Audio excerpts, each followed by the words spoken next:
Hello, this is Bogi with the Young Gifted and Black Entrepreneur Awards. I'm here with one of our 2016 honorees, Alicia Slick Ashley. How are you doing? I'm doing well, thank you. You are being presented this year with the Sports, Health, and Fitness Award. How does it feel in being honored this year? It's actually such a great feeling because I've been following the YGB, Young Gifted and Black, for a while. And I've always said I want to be honored. So I'm happy that it's happening this year. Well, it's a privilege in being interviewing you today. Let's talk a little bit about your history. Where were you born? I was born in Kingston, Jamaica. And I came to New York when I was 11. And I have two brothers, and my mom came up to work and brought us up. And I actually didn't start out as a boxer. It's funny, I started out as a dancer because my dad is a dancer. Okay. So that was my dream, to become this prima ballerina. Yeah. I studied at Alvin Ailey's and I was on scholarship there and just kind of fell into this sport after a while. But how did you start kickboxing? Did you join a club one day, or you was in the gym and you seen it, or? Actually, no. When I started dancing at 6, my oldest brother, Devon, was doing karate in Jamaica also. So when we came to America, he was always pressuring me to do karate, and I never wanted to do karate. I was a dancer, you know. Yeah. And it's when I got injured, I tore my meniscus and I couldn't dance anymore. I just needed to do some exercise, and I got into doing karate. And I actually eventually earned my black belt in karate for, you know, about 5 or 6 years into it. And I'm just a competitor, so I followed him into kickboxing and eventually into boxing. But how did you get into boxing? Was it one day, or was like, oh? I didn't like boxing to begin with.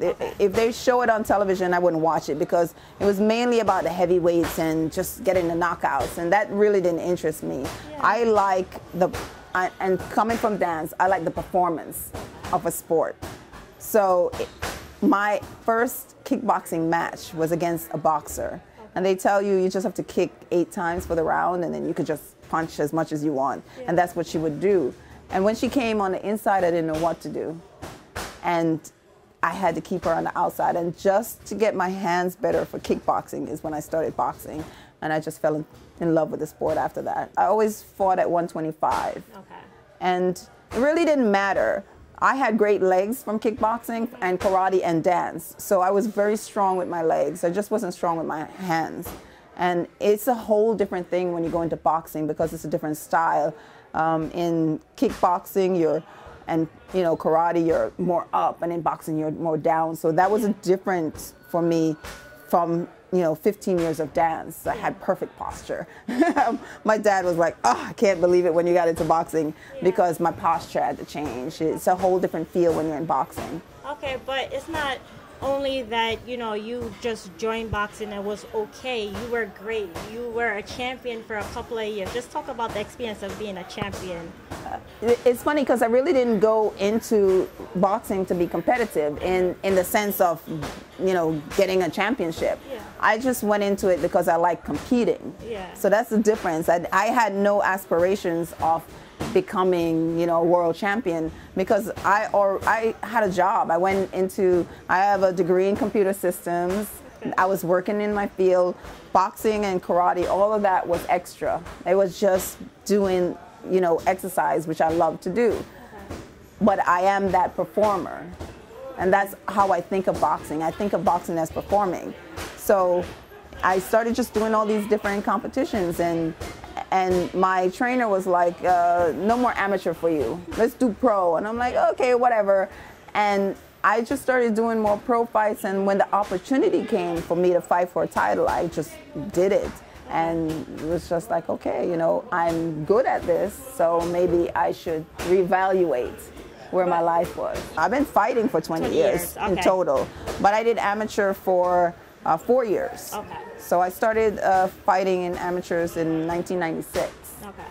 And it's 2016. And when did you decide to go pro, or was it? I just did 4 years of amateur. I was in the second Golden Gloves that they had in New York City. So I'm you know, I'm not the pioneer in that one, but very close to it because they opened the Golden Gloves the year before to women. And so in the second year, I won the Golden Gloves. And then the following year, I was in the USA Nationals. Was the first year they had the Nationals as the amateur nationals. So I won that one. So I have that, you know, history behind me. And so I did a lot of those competitions. And it just felt like there wasn't anything more in the amateurs for me to do. So I went pro. And so I've been fighting pro for 16 years.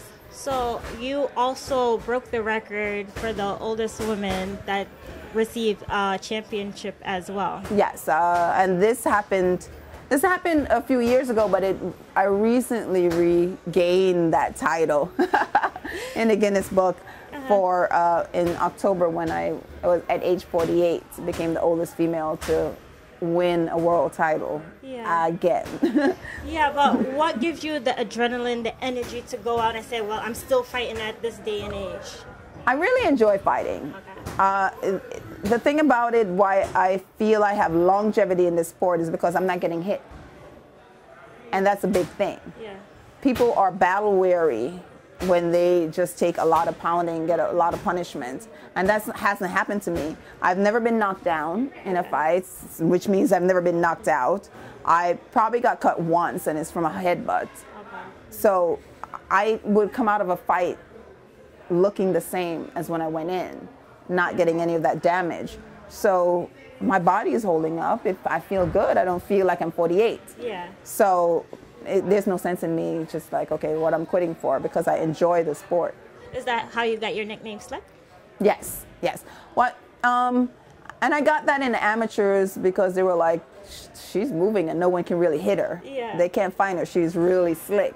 And then it just stuck after that. And for me, it's my dance background that plays such an integral part of you know, my fighting style. Yeah. Because I'm so used to moving as a dancer that I'm not in that one spot. Yeah. You throw that punch, I'm over here. I'm going to hit you and I'm going to go over here again. So that's the style that I have because of dance. And what kind of dance did you do?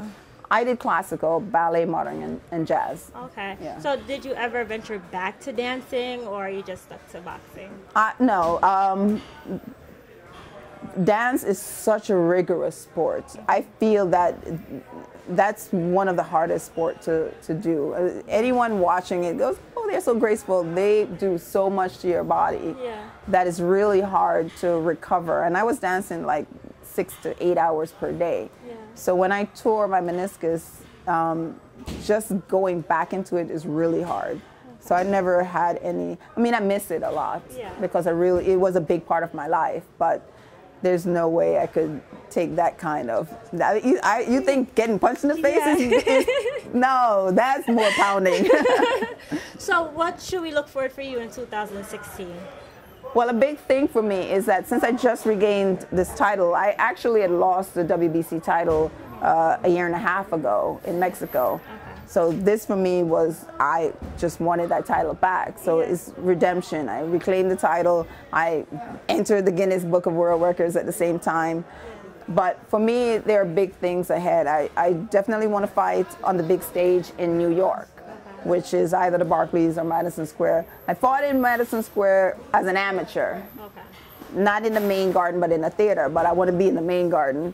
Barclays seems to be the biggest now for boxing. But I also, for 2016, want to fight in Jamaica. So that's a big thing that we're working on. I want to 1 or 2 fights in Jamaica. So where did you train? When I first started out, I was living in Long Island. So I was training there, but the hours really didn't work out for when I was working. I was working in the city. Okay. So we actually found Gleason's gym. And Gleason's boxing gym is a famous, world famous gym.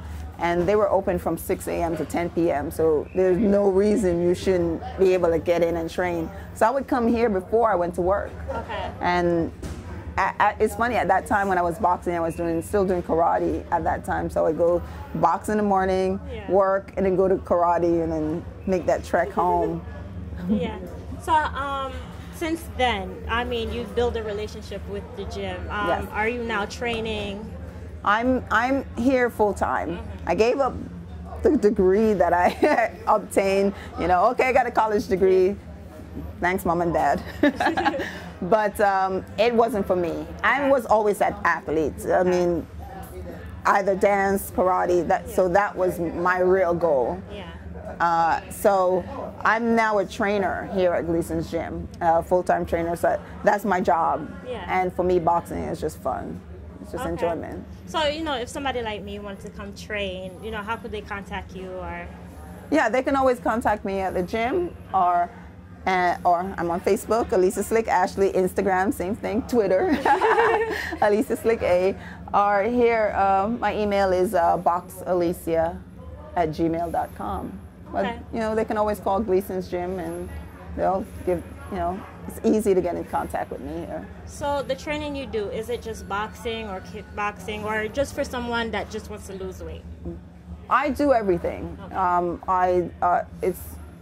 If their goal is just weight loss, boxing is perfect for them because it's such a energetic sport. There's so much you have to do: cardiovascular, stamina, all of that. We'll have people who run marathons and then they can't go once around the ring and they're 3 minutes and they're dead because it's a whole different stop and start kind of movement. So it really works your metabolism in a different way. And I do kickboxing here also and boxing, so it's more well-rounded and suited for whoever or whatever they want to do. Okay, so let's talk a little bit about, you know, doing boxing. Did it pay, you know, well, like male boxing? Boxing still isn't, women aren't on the same level as guys in terms of pay. We're the same level in terms of fighting, but in terms of pay, no. And the main reason is that women are not really showcased that much on television here in the USA. And the USA, every place else follows the USA in terms of that. But I fought around the world and I'm showcased on TV there. It's just not in the USA. So the promoters here have this excuse of not paying you because, you know, we're not really showing you that much. So it's the same kind of, you know, there's a little bit of sexism in that sense. So if people are going into, women are trying to go into boxing to make money, it's not going to happen. So, which is why I say I'm doing it for the love of the sport. Hopefully it can change, but at this moment, it's not. Well, I want to congratulate you on your award, and I'm looking forward to seeing you February 24th. Thank you. I'm looking forward to being there.